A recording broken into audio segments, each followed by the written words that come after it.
Dear friends and colleagues, welcome to Work Plan Seminar 2020.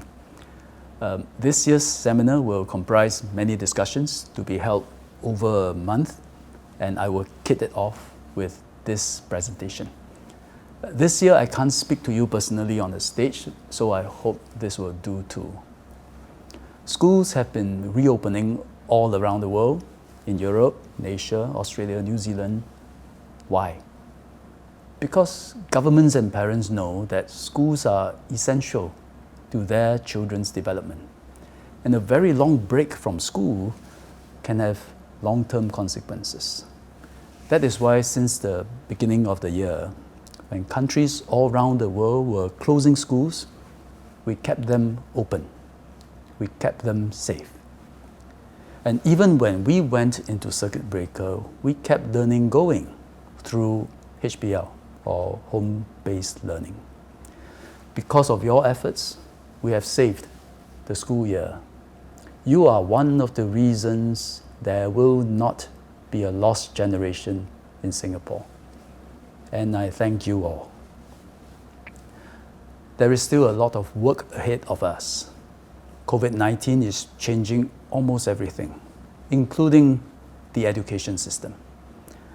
But we can ride this momentum. Let me explain how.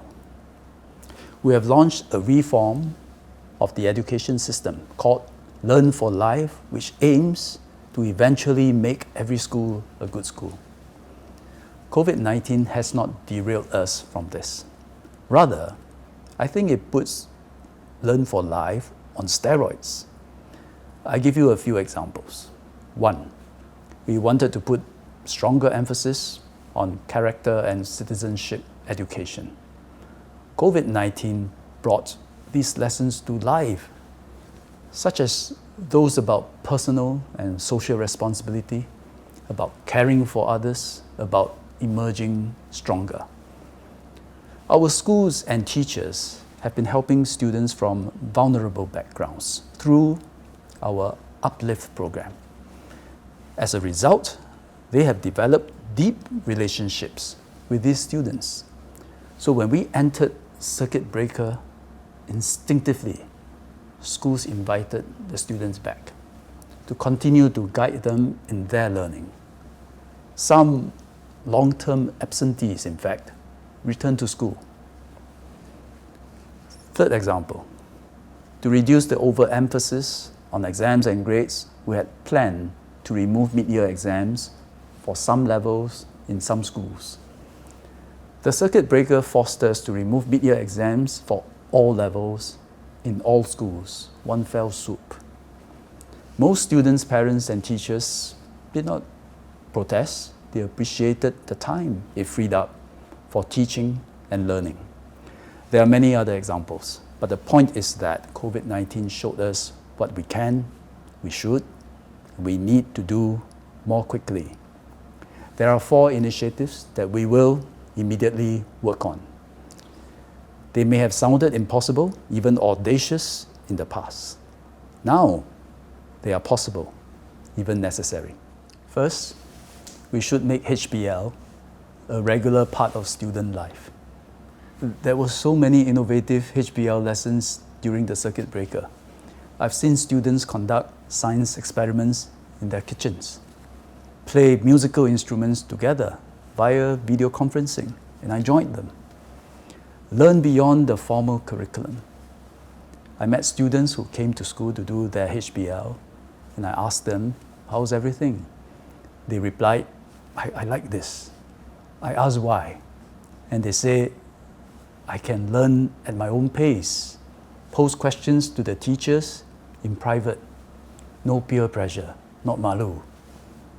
What I have found out is that many of our teachers noticed the same thing too. We all went through an unexpected crash course in HBL. Like all lessons and courses, we learn most when we adopt a mentality of humility. When we do, we will accept that HBL can be a useful mode of education delivery because it encourages more independent, self-directed learning. And this is one of the most important lifelong skills. We will also recognize that HBL cannot be a full substitute for school. Schools and classrooms will always be needed because this is where there are teachers, there are friends, values transmission, face-to-face or now mask-to-mask interactions. Education is fundamentally a social process. The sensible thing to do is to complement classroom teaching with HBL and make HBL a permanent and regular feature of education. So perhaps once a fortnight, there can be an HBL day. It can be done at home or in school. The HBL day should not be packed with lessons and curriculum teaching, nor should it be at the other extreme, a free-for-all, where a student does whatever he wishes. I think it would be most useful with a looser structure, getting students to go through some curriculum themselves, give them room to read on their own, explore some topics outside of the curriculum. Students can also review past lessons, ask all the questions they want. The main point is to get students to chart their own learning journey at their own pace. And perhaps at the end of the day, there can be an online discussions with classmates and teachers to review and share what they have learned outside of the curriculum. HBL can be a canvas for teachers to innovate, to inculcate independence in learning, and ignite students' curiosity. Second, accelerate the National Digital Literacy Program that I announced earlier this year. Under the program, we had planned to equip every secondary school student with a personal digital learning device. But we did not want to give students the device first and then figure out what to do with it. That would have been placing cart before the horse. Instead, we wanted to put in place plans to ensure that we develop a good curriculum, an online curriculum, good digital lesson plans, train teachers to deliver both classroom and online classes effectively, address parents' concerns about cyber addiction and wellness before we equip all students with a device. All these preparations will take time. Therefore, before COVID-19, we had planned to equip all Sec 1 students with a digital device by 2024.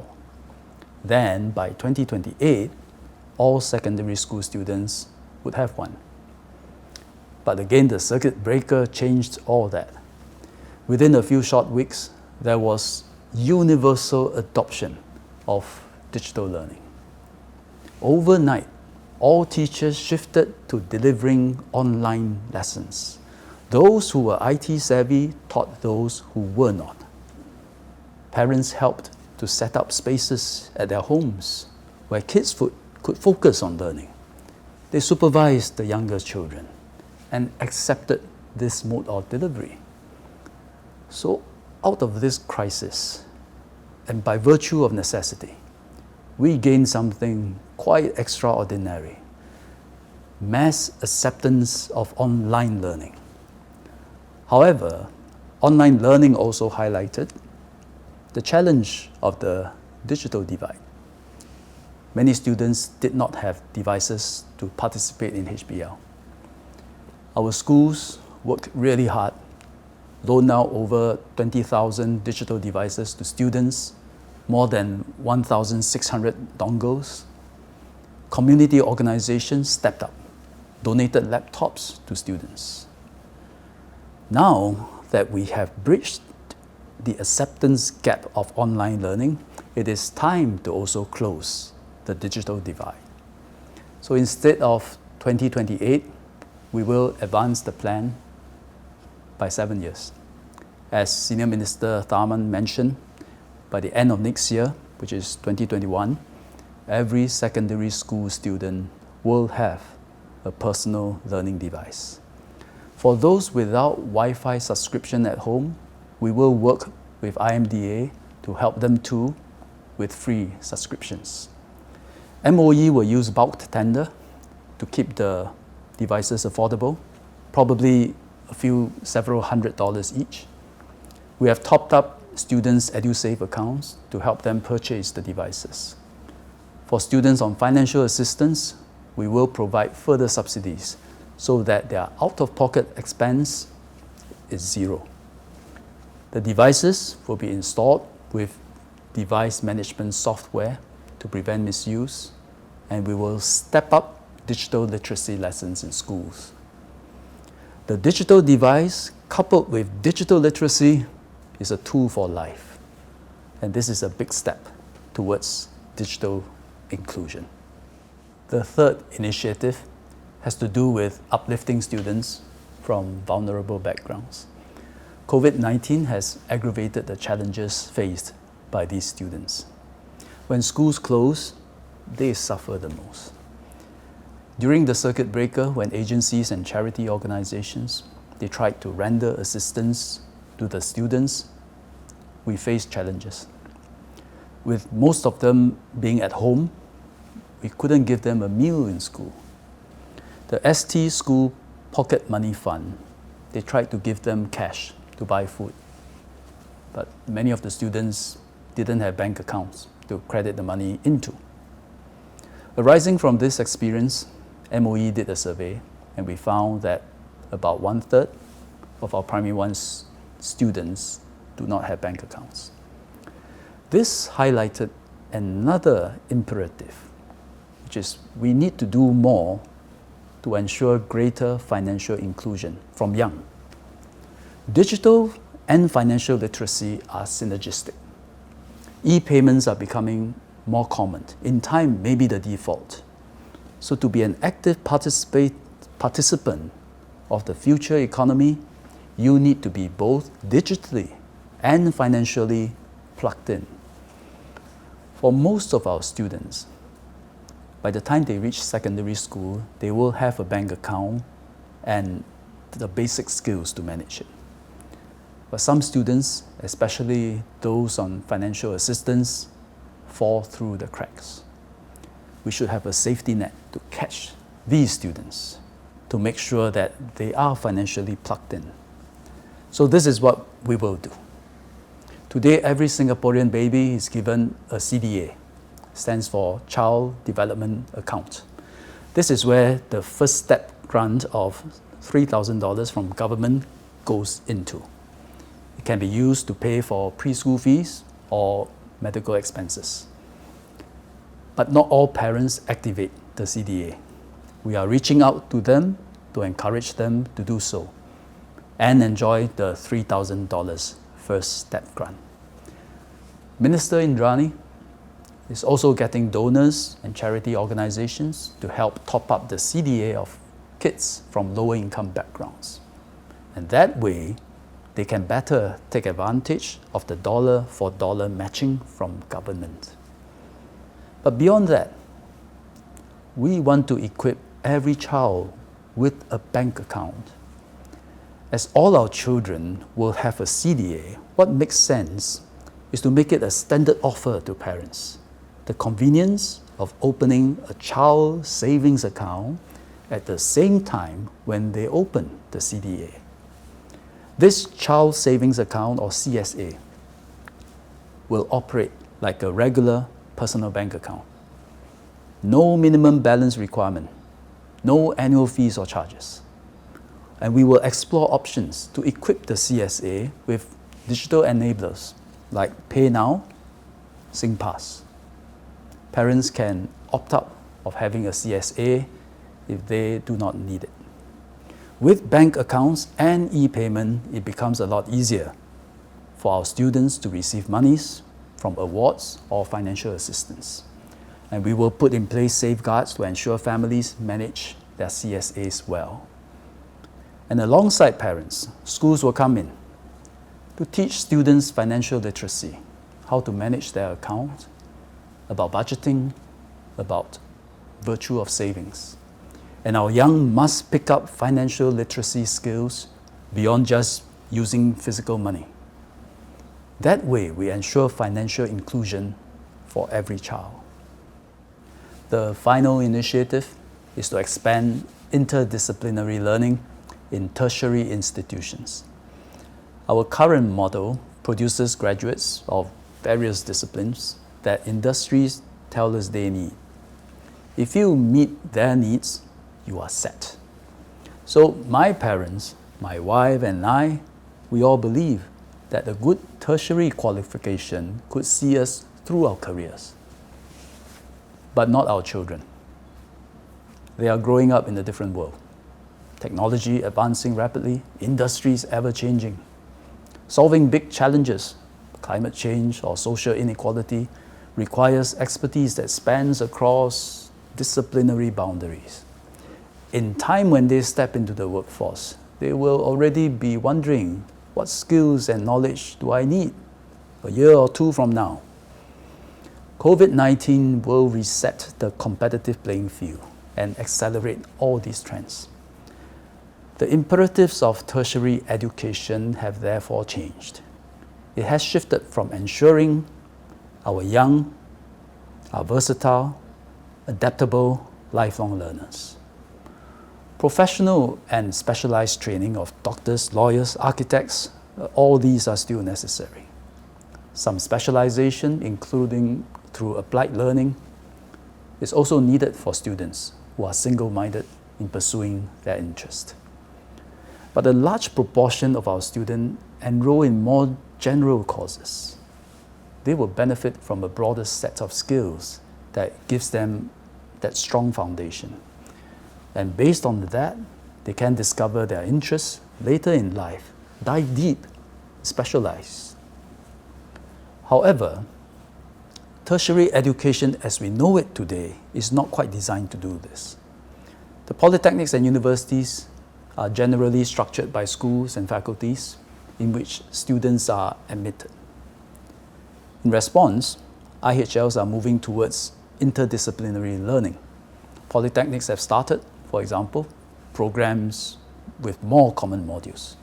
NYP just announced a new teaching model where multiple disciplines will be taught concurrently.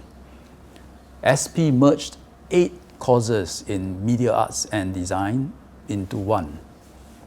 SUTD's curriculum has always been founded on interdisciplinary learning. These are useful efforts, but we need a bigger transformative push. I have discussed this with the leaders of our tertiary institutions. They all agreed that bolder moves are needed. As an example, let me share with you what NUS is working on. 1, together with their industry partners, they will identify the skills most needed to succeed in the Industry 4.0 world. And from there, NUS will offer 10 interdisciplinary undergraduate programs. These will pair disciplines with complementary applications, such as economics and data science, computing and project management, or say engineering and business. 2, instead of completing just a single major, which today requires 80 to 100 credits, students will undertake 2 majors, double major, each with 40 credits covering the fundamentals and another 20 credits on integrative projects involving both majors. 3, students in more general courses, such as the sciences or arts and social sciences, may undertake a broad-based common first year with plenty of interdisciplinary explorations. Together, these 3 ideas add up to a hyper-flexible NUS graduate, trained in a unique combination of skills which he had designed for himself. These are initial ideas. NUS is conducting an in-depth review of its curricular structure and will implement the changes for academic year 2021-22. The other universities and polytechnics are also embarking on similar reviews. You know, COVID-19 is a devastating global event, but we have a choice about how we emerge from it. Bloodied, but unbowed. I visited Oulu, Finland some years ago. This is where Nokia had their mobile phone division. When the division was closed, and that was 2011, Nokia laid off 4,000 workers, including many researchers and engineers. It was a huge blow for Oulu, but the people did not despair. A large critical mass of talent was just set free. They went into new industries, they established new companies, and Oulu today is a hub for startups and tech companies in Finland. It is doing research on 6G technology. Province of Aceh, it was devastated by a tsunami in 2004. But from the rubble of that disaster, local groups make peace and put an end to decades of domestic conflict. I don't think these places recovered from the setbacks and disaster through one grand master move, but rather people responded, one at a time. Policies responded, one at a time. New projects sprouted, one at a time. These 4 new initiatives, they wouldn't change Singapore, not even the education system in a drastic way, but they are our way of rolling with the COVID-19 punches, seizing opportunities, even in the most difficult of times. From the ashes of COVID-19, I think we will rise. Every dark cloud has a silver lining. Even the coldest winter will see spring. We will find strength in these new imperatives, and our children will once more look towards all that a bright future would bring. Education will not be the same post-COVID-19. It will be better, and together we shall see to it. I look forward to hearing your views and your ideas. Thank you.